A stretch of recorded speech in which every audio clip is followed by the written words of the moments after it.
안녕하세요. 오늘도 지난 시간에 이어서 정확하지 않은 문장을 고쳐보는 활동을 할 거예요. 근데 오늘 살펴볼 문장은 지난번과는 그 유형이 좀 다른데요. 지난 시간에 고쳤던 문장들은 딱 봐도 문장이 좀 이상했어요. 뭔가가 빠진 것 같고 앞뒤 의미가 부자연스럽고 모국어 화자로서 본능적으로 그런 점을 단번에 파악할 수 있었는데요. 오늘 살펴볼 문장들은 겉으로는 문제가 없어 보여요.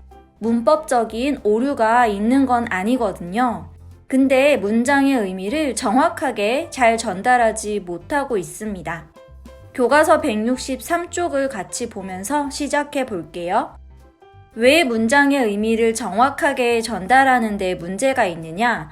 바로 중의적으로 표현되었기 때문인데요. 중의적 표현이란 둘 이상의 의미로 해석되는 표현을 말합니다.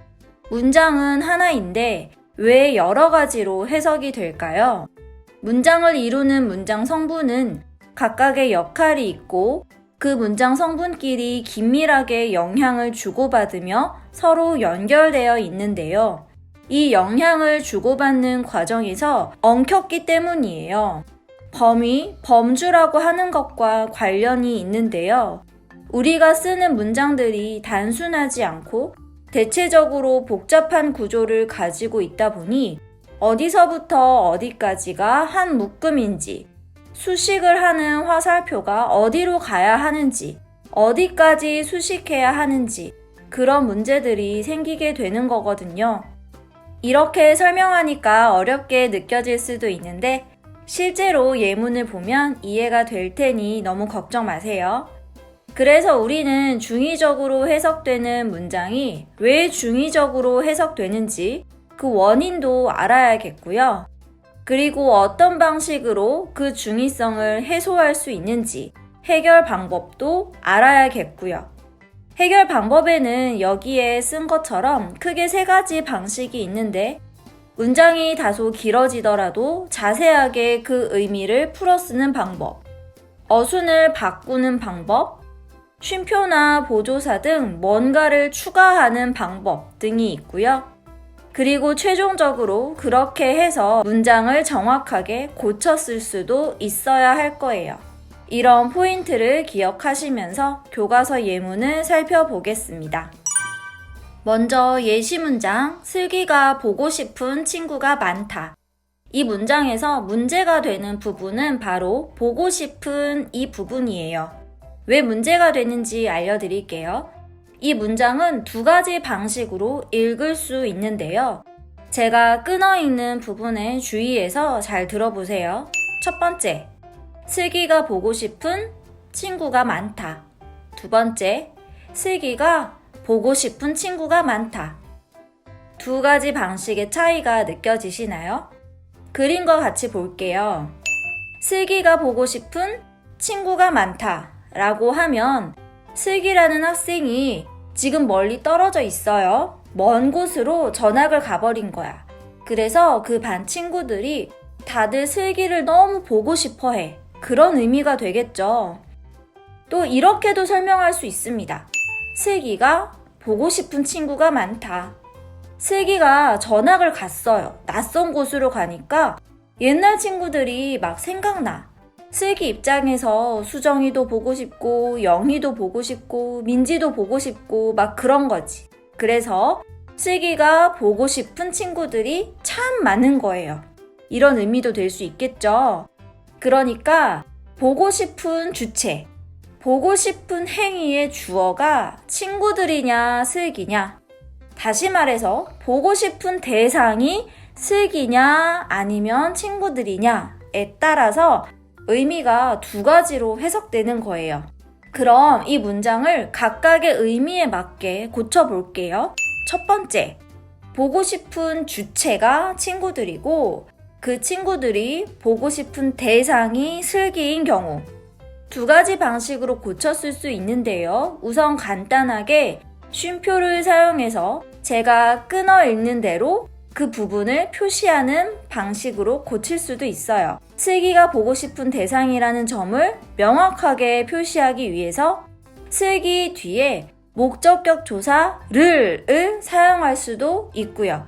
보고 싶은 대신에 보고 싶어 하는 이라고 써서 보고 싶은 행위의 주체가 친구라는 것을 좀 더 강조할 수도 있습니다. 두 번째 의미, 즉 보고 싶은 주체가 슬기이고 그 슬기가 보고 싶은 대상이 친구들인 경우 역시 쉼표를 사용해서 고칠 수도 있고요. 방금 전에도 봤듯이 싶어하는 이라는 표현을 써서 주체를 강조할 수도 있어요. 보고 싶은 보다 보고 싶어하는 이라는 표현이 주체의 행위를 좀 더 강조하는 느낌이 있어서 그렇게 고칠 수 있는 거예요. 1번 문제 볼게요. 윤경이는 혜성이와 영주를 불렀다. 이 문장에서 문제가 되는 부분은 바로 와예요. 이 와 때문에 이 문장이 중의적으로 해석이 되는데요. 서로 다른 방식으로 읽어볼게요. 윤경이는 혜성이와 영주를 불렀다. 윤경이는 혜성이와 영주를 불렀다. 어때요? 의미가 두 가지가 되죠? 그림이랑 같이 볼게요. 첫 번째, 윤경이는 혜성이와 영주를 불렀다 라고 하면요.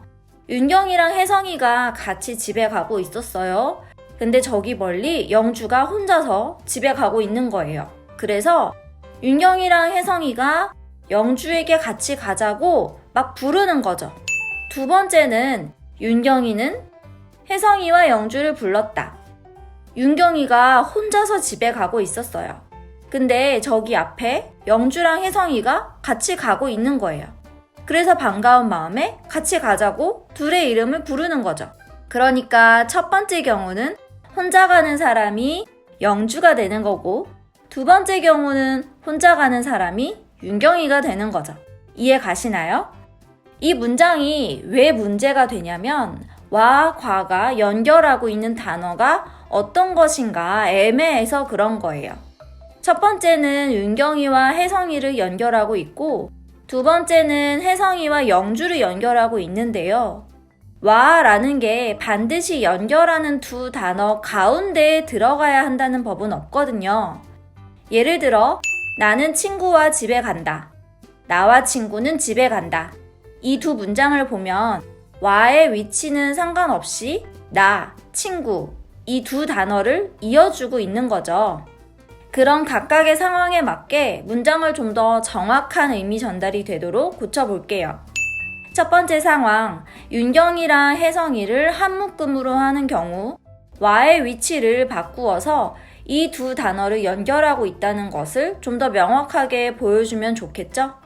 윤경이와 혜성이는 영주를 불렀다처럼요. 혹은 윤경이와 혜성이 뒤에 둘이서 라는 말을 추가해서 이 둘이서 뒤에 나오는 영주를 불렀다.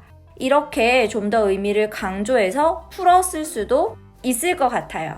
두 번째 상황, 혜성이와 영주를 한 묶음으로 하는 경우 윤경이는 뒤에 쉼표를 넣어서 아예 이 뒷부분과 분리를 해주어도 좋고요. 혹은 윤경이는 뒤에 혼자서 라는 말을 넣어서 주어인 윤경이의 행위를 좀 더 강조해서 표현할 수도 있을 것 같아요.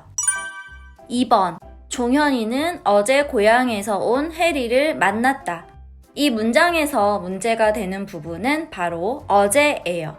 마찬가지로 두 가지 방식으로 읽어볼게요. 종현이는 어제 고향에서 온 혜리를 만났다. 종현이는 어제 고향에서 온 혜리를 만났다. 분명 다른 의미가 되죠? 그럼 그림이랑 같이 볼게요. 종현이랑 혜리랑 만났는데요. 글쎄 혜리가 고향에서 출발해서 어제 여기에 도착했어요. 그럼 혜리랑 종현이는 언제 만났을까요? 혜리가 고향에서 온 그 다음날 만났겠죠? 그럼 두 번째, 혜리랑 종현이가 만난 날이 어제예요. 그럼 혜리는 고향에서 언제 여기로 왔을까요? 그건 몰라요. 그렇죠? 이 문장이 이렇게 두 가지로 해석되는 이유는 바로 부사어 어제가 수식하는 대상이 애매하기 때문이에요. 부사어는 서술어를 수식하는데 이 문장에 서술어가 두 개가 있거든요. 고향에서 오다 할 때 온, 그리고 만났다 이렇게요. 그래서 어제라는 부사어가 오다를 수식할 수도 있고 만났다를 수식할 수도 있는데 그게 명확하지 않으니까 문장이 두 가지로 해석되는 거죠. 그러면 이 문제는 어떻게 해결할 수 있을까요? 부사어의 위치를 부사어가 수식하는 서술어 바로 앞으로 옮기면 수식의 대상을 좀 더 확실하게 가리킬 수 있겠죠? 첫 번째, 어제가 수식하는 서술어가 온이라면 종현이는 고향에서 어제 온 혜리를 만났다. 이렇게 고치면 되겠고요. 두 번째, 어제가 수식하는 서술어가 만났다라면 종현이는 고향에서 온 혜리를 어제 만났다. 이렇게 고치면 되겠죠? 위치만 바꾸었을 뿐인데 원래의 문장에 비해 확실히 문장의 의미가 또렷해졌습니다. 그럼 오늘 공부한 내용 잘 복습하시고요. 다음 시간에 만나요.